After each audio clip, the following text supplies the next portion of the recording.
The Bright Sessions would like to thank Casper, a sleep brand that is always working to create an exceptionally comfortable sleep experience one night at a time. Get $50 off any mattress purchase by visiting casper.com/therapy and using the promo code therapy at checkout. Our podcast is also made possible by our supporters on Patreon. Our patrons pledge an amount to give every time we release an episode and get access to exclusive behind-the-scenes content, including live Q&As with the cast. If we get to 1,000 patrons by the end of 2017, we'll do 9 bonus episodes that explore the therapy sessions of Dr. Bright's other patients. If you'd like to join our strange family, go to patreon.com/thebrightsessions. Patient number 14 A-8, session 7. It has been a few weeks since I last saw the patient, as she chose to return to the AM for a 2-week program. She decided to do so after making great strides in the control of her ability and getting a little carried away.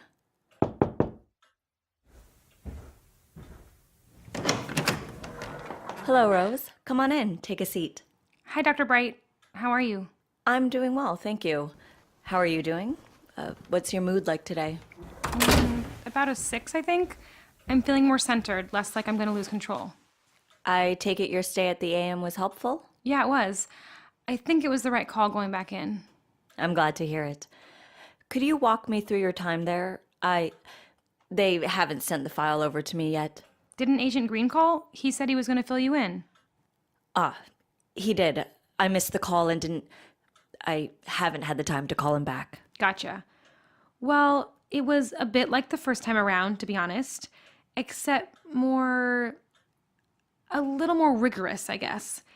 They helped me, detox, for lack of a better word, put me in a room that's meant to block atypical abilities, gave me sleeping pills to put me in a really deep sleep, that kind of stuff.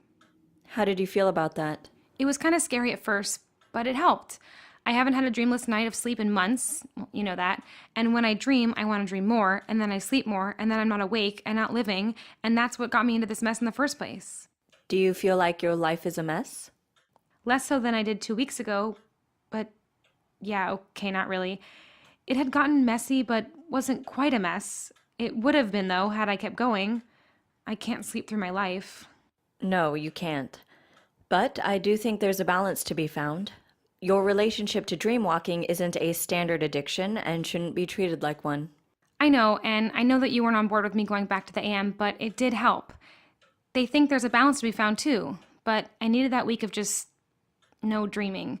It was really hard at first, empty and lonely, and I woke up with that itch under my skin, but after the first few nights, I was waking up rested and actually looking forward to my day, to being out in the world, talking to real people. That's wonderful, Rose. You said it was only the first week that you had a dreamless sleep? Yeah, the second week they put me in a different room and let me walk. And then during the day, we would do stuff similar to what I've been doing with you. The talk therapy, mindfulness, trying to focus on enjoying the present reality. Did you find that helpful? None of their strengths were as good as you, but yeah, it helped. It was just nice to be in an environment I could be honest in, you know? When I had these moments throughout the day when I wanted to go to sleep and walk around, I could just say so. And they would talk me through why that impulse was coming up and help me work through it. Or sometimes just distract me from the itch. Did that make it easier to wake up in the mornings? Mostly. There were still times that I wanted to stay in the dream world. It's just so... Sometimes I think that learning to control it was the worst thing I could have done. Why do you say that? Don't get me wrong, I'm relieved to not be falling asleep at the drop of a hat, but being in control brings its own problems, doesn't it? You mean choosing to go into dreams? Right. I never expected it to be this easy. Based on everything the AM told me when I first went there and all the stuff you said in our first session, I expected it to take forever. Gaining control, that is. You adjusted remarkably quickly. Do you think it's because I come from an atypical family? That there's something in our DNA that makes us really good at this? Did your brother have an easy time learning his ability when it first started up? I guess. It also only took him a couple months to get used to reading minds and learning how to lower and raise the volume on them.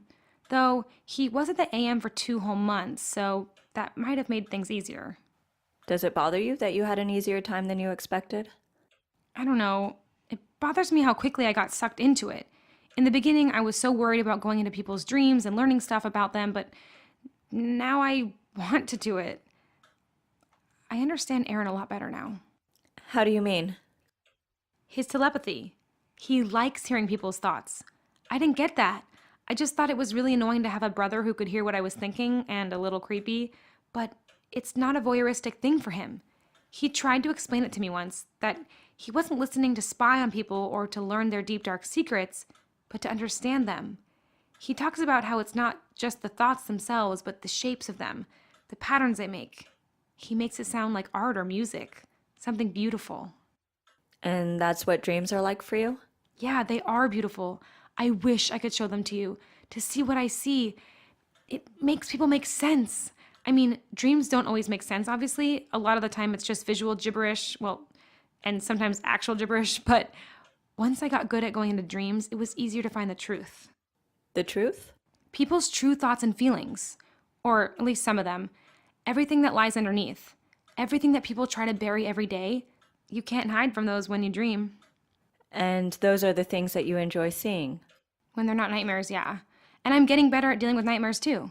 They don't frighten you anymore? I still get startled, sure, but I can usually shift the dream away from them pretty quickly.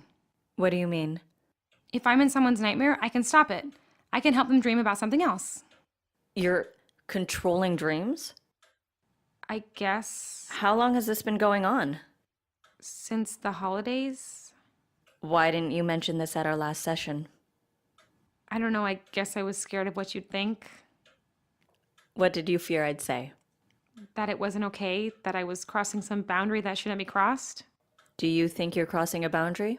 I know I am, of course I am, but I wasn't even doing it on purpose at first. My mom was having a nightmare and it was awful, and I was there thinking about how I wanted to make it stop, wanted her to dream about something nice, and then she was. She started dreaming about me as a little kid. And you felt that your presence there was the reason for the change? Not at first, but then I went to Aaron's dream the next night and he was lucid dreaming and Meaning he could see you. yeah, exactly. And we were in the snow and he was teasing me like always, and then snowballs just started hitting him. It was hilarious. And you did that? Not on purpose, but I was thinking about how I wanted to wipe that stupid smug look off his face, and then snowballs started throwing themselves. He got instantly wigged out because, of course, he heard my thoughts, and normally that means he can get the drop on me in our fights, but a snowball pelted him in the face before he could even lean down to make one himself. Your brother can hear your thoughts when you're both asleep? Yep. And you were performing telekinesis in your dream. Yeah, I guess so. Huh. I didn't even think of it like that. It just seemed like dream logic to me. How frequently are you able to control other people's dreams? I don't know, like 60% of the time, maybe? But I'm getting better. Rose, how much have you been dream walking since leaving the AM? Every night. Just at night? Okay, so I've made a few little day trips, but it's only been 2 or 3 times in the past week, I promise. And it's mostly been into my own subconscious. Going into other people's heads when they're awake is a little unpredictable. Which you enjoy. Yeah, I know. That's why I'm trying to stay away from it. It's still remarkable to me that you can dream walk when others are conscious. It is different, though. Things are more staticky and frantic, harder to move through, but it does the job in a pinch. Oh, okay, I know that I sound like an addict. I didn't mean it like that. How did you mean it? I really have been doing better since the AM. It's hard. Did you ever read any fantasy novels when you were a kid? Some. Why? They're not really my thing these days, but I read all the Narnia books growing up. Did you ever read those? Yes, I did. My brother was a big fan. Right, okay, so you know the gist. I love them because that idea of climbing through a wardrobe and finding another world was just amazing. And then watching things like Alice in Wonderland or Wizard of Oz. When you're a kid, you hope that there's some magical land out there for you to stumble upon. And as you grow up, you realize that there isn't. And I don't believe anyone who says they're fine with that because it is crazy disappointing. But I found it. An actual magical world. And I can access it whenever, and anything is possible there, but it's also completely safe because it's not real, but it feels real, and I can't give it up. I won't. No one is asking you to. As I said, we can't treat this like other non-atypical addictions. Your ability is part of you. Can we stop calling it an addiction? It makes me feel like a failure or something. Rose, before you went into the AM, there were days when you were only awake for 2 or 3 hours. You were missing work, not talking to your family or Emily. That only lasted for a few days. I could have stopped it. I mean, I did stop it. Yeah, it helped to go to the AM, but I did the work. I know. You should be proud of yourself for getting help when you needed it. That's an extremely difficult thing to do. And Rose, you're not a failure. Addiction is not failure. Struggling is not failing. As long as we keep trying, we don't fail. But what does that mean for me? I don't want to stop dreamwalking. I couldn't, even if I wanted to. Like you said, it's part of me. I'll dreamwalk regardless. I might as well do it on purpose. Then it's about finding balance. The dream walking in itself is not inherently a problem, but the habits you formed around it were creating issues in your life. Those are what we need to focus on. Right. At the AM, did you talk about why you were feeling the impulse to dream walk? A little. It was all the same stuff that we've talked about before. The fact that it's exciting, that it's so much more surprising than real life. I get to take risks and see new things without any consequences, other than learning things about people, which, yeah, can sometimes be awkward, but it's worth it. How are you feeling about other aspects of your life outside of dream walking? Good. Fine. A new assistant chef started at the restaurant, and she's sort of taken me under her wing, which has been really great. But I worry that being away for 2 weeks will have ruined that. I'm sure she understood that you needed to focus on your health first. I guess. It's just frustrating to miss out on things because of my ability, even when it's frustrating to be in the real world. But feeling that way also means that there are things in your life outside of your dreams that you value. True. Sometimes I wish I didn't straddle the two worlds, that I could just pick dream world or real world. And I don't know which one I would pick. It changes day to day, but it's exhausting to jump back and forth. How do you mean? It's like I belong in both places and also don't belong in either. And that's not a new feeling. Being in an atypical family and having to hide that, I always felt like I was living two lives. Hell, even being gay in a mostly straight world feels like that sometimes. But this is different from all that. In what way? It feels more concrete. It's literally two different worlds. The way I relate to people now is completely different. I can bring information from dream world into my real life if I want. But then there are times when I don't want the other person to know that I know something, especially if it's someone who doesn't know what I am. Have you told Emily yet? No, I'm going to. I really, really am. I just keep chickening out and I hate it. That's not who I am. I'm not a coward and I'm not dishonest, but it's just so much harder than I thought it would be. And we've been dating seriously for nearly 3 months now, and I know I have to tell her, but the longer I wait, the more guilty I feel, and the less I want to tell her, so I keep putting it off, and it just goes round and round. Do you worry that she'll react badly? I have no idea how she'll react. That's the problem. She knows about the narcolepsy, which was already weird enough. Thousands of people have narcolepsy. It's not weird. I know. I gave her the whole spiel, and she took it in stride, like she does with everything, but adding a completely fake-sounding fantasy novel condition on top of that might be a hard pill to swallow. I don't know that she'd believe me. I wouldn't believe me if I hadn't grown up in this world. Is this something you've talked to Aaron at all about? Has he dated non-atypicals? Yeah, he has, but he's never told any of them about his ability. I love my brother, but he's kind of the worst when it comes to girls. I don't think he's had a relationship that lasted longer than 3 weeks since his telepathy started up. He says he gets bored of people really quickly because there's no mystery to them now. Do you ever feel that way now that you get to see into people's subconscious minds? Are you kidding? Some people are more of a mystery now. First of all, the subconscious is a really wacky place. Half the time, things don't make sense at all. And secondly, it's where people put all their repressed stuff, so a lot of what I see completely contradicts what someone does or says in their normal life. In what way? Take Aaron, for example. Whenever he dreams about me or my parents, he's so loving about it. In reality, he's kind of a jerk. I mean, I love him and I know he loves me, but we've always been super competitive, and that makes our relationship kind of combative, I guess. He would never be as affectionate with me as he is in his dreams. Dream me, I mean. When I'm there and he knows, it's pretty much the same. Hence the snowball fight. Exactly. But that sounds like going into his dreams helps you understand him more, not less. It's connecting the thread, Seeing how he feels in his subconscious and then dealing with him in real life. It's like two different people. And I can't figure out why he acts the way he acts sometimes because that's clearly not what's at his core. You said you're both combative. Why do you think you behave that way? Because he does. Is that all? He's older. He started it. I guess we're both afraid of being vulnerable. And now that we have this weird window into each other's heads, it feels even scarier to be vulnerable in reality. Is there someone you feel you're able to be vulnerable with in your real life? Present company excluded. Yes. I want to say Emily, but she doesn't know this huge piece of me. I feel like I can talk to her about anything and everything except this.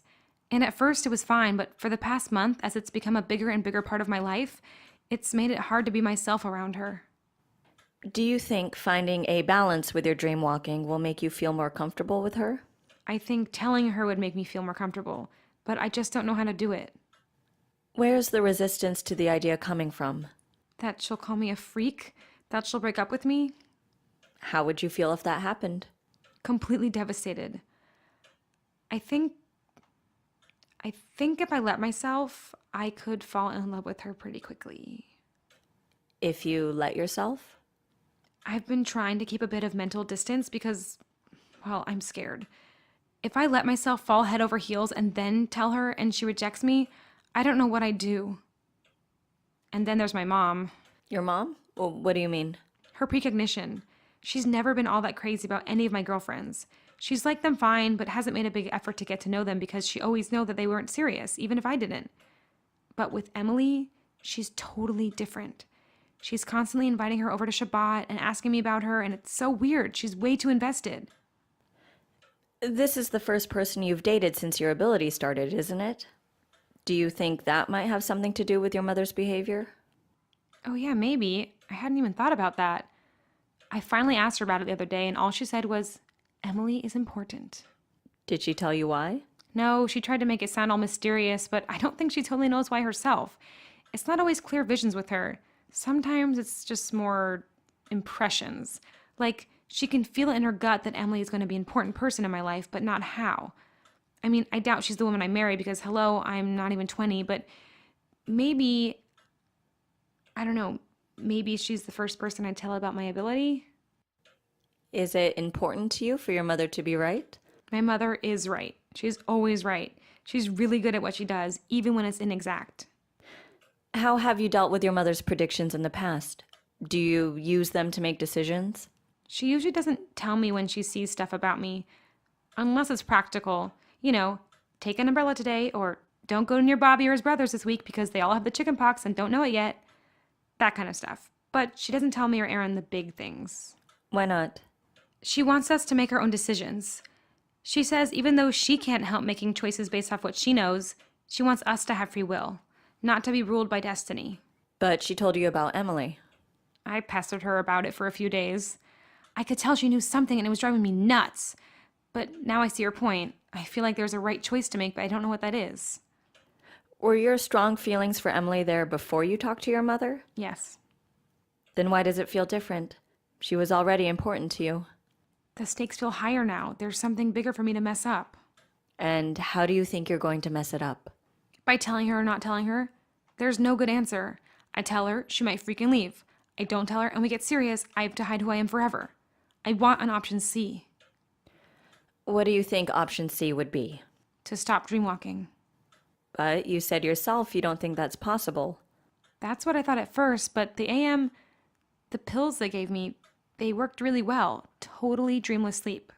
And that could be a long-term solution? I thought those drugs were only for detox. I guess they've tweaked the formula because they said they were basically like normal sleeping pills now. I could take them regularly. Is that what you want to do? No, but it might be a good idea, right? So that I don't go down that road again? It certainly helps to have the option. That's not the case for all atypicals. Oh, I know. Aaron is always complaining about how there isn't a pill in the world that can fix his headaches when they get bad. Many non-atypical people take sleeping pills when they're having a hard time getting fulfilling rest. This doesn't have to be any different. Did you go over everything with a physician at the AM? Yeah, they said the same thing, that it's basically like a normal sleeping pill. I just take them when things get to be a little too much. They seem to think I could take them every night, though. If they really are like normal sleeping pills, those can become addicting on their own. That may not be the best long-term solution. However, if the AM has been making strides in psychotropic medicine that works on atypicals, that could help you get on the path to addressing the underlying relationship you have with your dreamwalking. I think the sleeping pills are as far as they've gotten, so I guess there isn't really an option C after all. I mean, I'm happy to take the medicine when I need it, but the truth is, I don't want to stop. Towards the end of the week of dreamless nights, I started to feel groggy and weird again. I think you're right. I think it's about balance. Then you do what is going to help you find that balance, as long as it's within the bounds of what your doctor said was safe for you to do. And if there are any problems or you want to reevaluate, you should call them right away. Are there other atypical doctors, outside of the AM? My family has always gone there for atypical related stuff and to a normal doctor for everything else. Do you know of anyone who does both? Not currently, but if you're not happy with your AM physician, I'm sure you could ask Agent Green. No, it's not that. My doctor's fine. It's... You used to work there, right? Yes.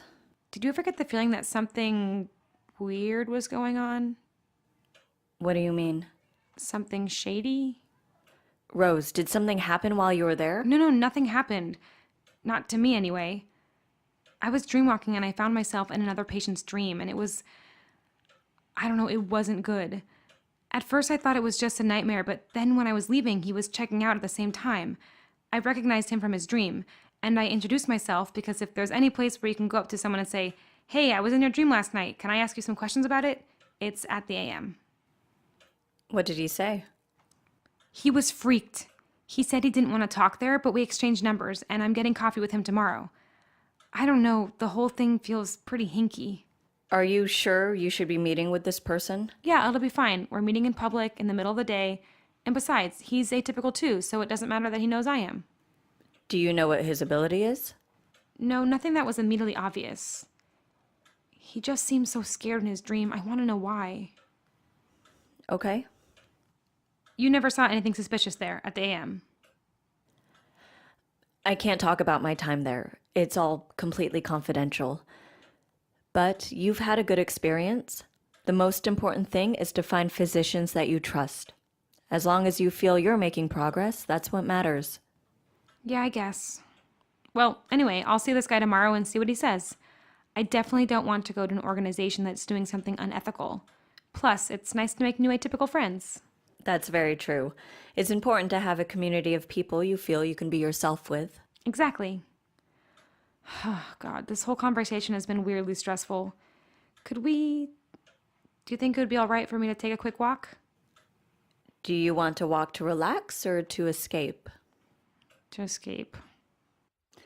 Why don't we try a little meditation first and see how you feel?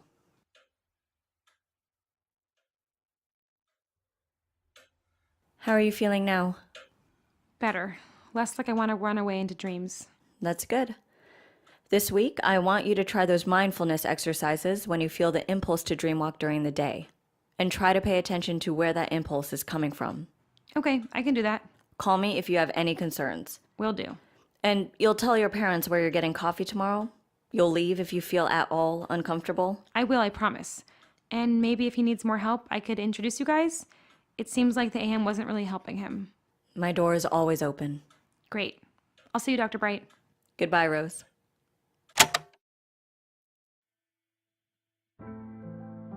This episode of the Bright Sessions is brought to you by Casper. Casper's mattresses are designed by humans for humans. They combine multiple supportive memory foams for a quality sleep surface with just the right sink and just the right bounce. But they're not just a mattress company. Casper offers a wide array of products to ensure an overall better sleep experience. Considering we spend 1/3 of our lives on a mattress, it's so important to truly sleep on a mattress before committing. That's why Casper gives you 100 nights to try it out. But if you're like me, all it'll take is one night to know you'll be sleeping better with a Casper mattress. Start sleeping ahead of the curve with Casper. Get $50 toward any mattress purchase by visiting casper.com/therapy and using promo code therapy at checkout. Terms and conditions apply. Once again, that's $50 towards any mattress purchase by visiting casper.com/therapy and using promo code therapy at checkout. Episode 44 was written and directed by Lauren Shippen and produced by Misha Stanton. The voice of Dr. Bright is Julia Morizawa, and the voice of Rose is Alana Fox. Our music is composed and performed by Evan Cunningham. If you're having trouble getting to sleep because you haven't gotten that Casper mattress yet, try listening to Sleep With Me, a podcast where Drew Ackerman tells you bedtime stories.